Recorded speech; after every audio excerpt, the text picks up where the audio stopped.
Morning, and thank you. As I say, my name is Phil Morton from Albumedix, although we are now part of Sartorius, so you can see us just at the stand just outside this conference room. So today I want to talk to you about the importance of raw materials, and particularly around the use of recombinant human albumin and how the consistency of these raw materials can help in the consistency of your therapies.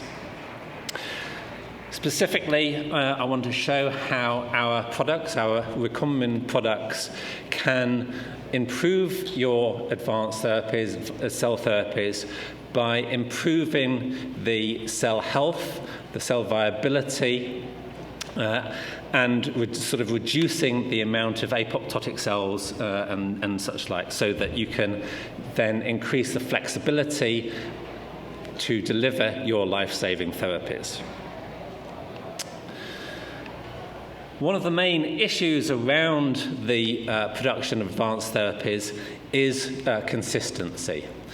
And we need to build in that consistency right from the beginning of the process. And that means bringing in the consistency within the raw materials. One of the major raw materials within cell therapies is the use of serum-derived albumin. And by its very nature, that in itself is inconsistent. Albumin is a carrier molecule, so carries a lot of other molecules that are picked up from the donors and the diets of those donors. And that in itself then starts to bring in inconsistencies. This is particularly the case if you're looking at albumins sourced from different locations throughout the world. So an albumin from the US will be very different from an albumin in the EU or in Japan. And if you're trying to produce a global product where regulators are looking to have a region-specific albumin, then that can cause inconsistencies in the process. And that brings in the advantage of recombinant albumins. And there's a number of hurdles throughout the development cycle. And it's important to start tackling these hurdles and challenges right from the off, as I say, right from the choice of those raw materials. So picking the right raw material in that early development phase that can then take you through all of the different clinical phases is extremely important in order to get you a consistent product and a consistent therapy that can go to the market in the end. And so that's where the power of recombinant raw materials comes in. And so when you're looking for these sort of raw materials, it's important to sort of look at the various parameters, look at the quality that comes through. And different recombinant products can have different qualities. So it's important to look at those qualities. And that's not just around the quality of the product itself, but it's also around everything around it. So the regulatory packages, the GMP nature of the manufacturer, etc. This then brings in the consistency of the product, and that consistency then allows you to have consistent performance within your advanced therapies. And all of this then helps to optimize your products more efficiently. So coming on to albumin in itself, so albumin has many properties. From a chemical and biophysical standpoint, then it can help prevent cells and other molecules sticking to surfaces. It can prevent aggregation. Albumin is an excellent antioxidant through its free thiol, and so it prevents oxidative stress. From a biological standpoint, as I say, it is a transporter of molecules, both in and out of cells, a nutrient source, and also is an excellent buffering capacity. And that's albumin. And if you have recombinant albumin, essentially you supercharge those things, especially with our albumins that have that purity, have very high free thiol levels, so can improve oxidative properties, but also are clean, so can be optimized for transportation of molecules. And albumin can be used throughout the process, right from the early expansion and differentiation medias through the purification of the cells, and also then into the final formulation and cryopreservation media.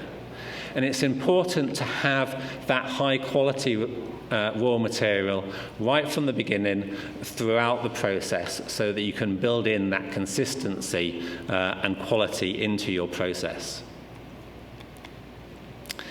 And specifically with our recombinant albumins, our recombinant products, then they can function through those multiple modes of action to give a good solution to it.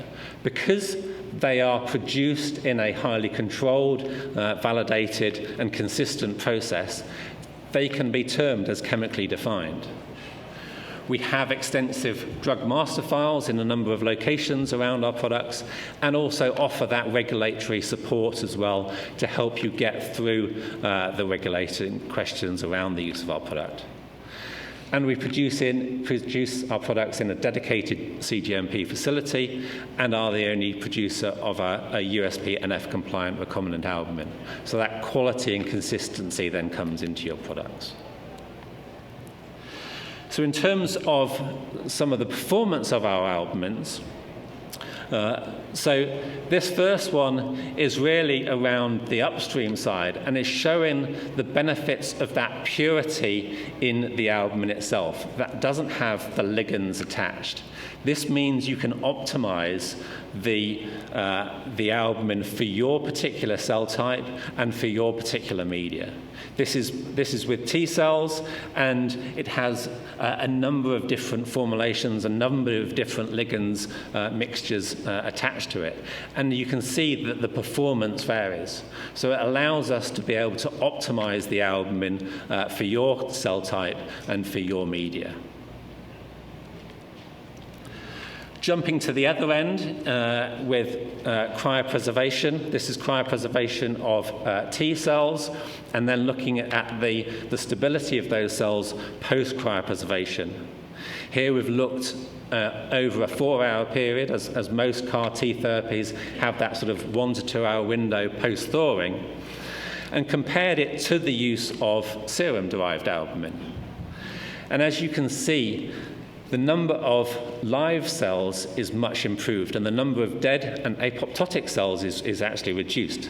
And those apoptotic cells, they may come up as live in other assays, but they are cells that are on the way to death. They are not healthy cells.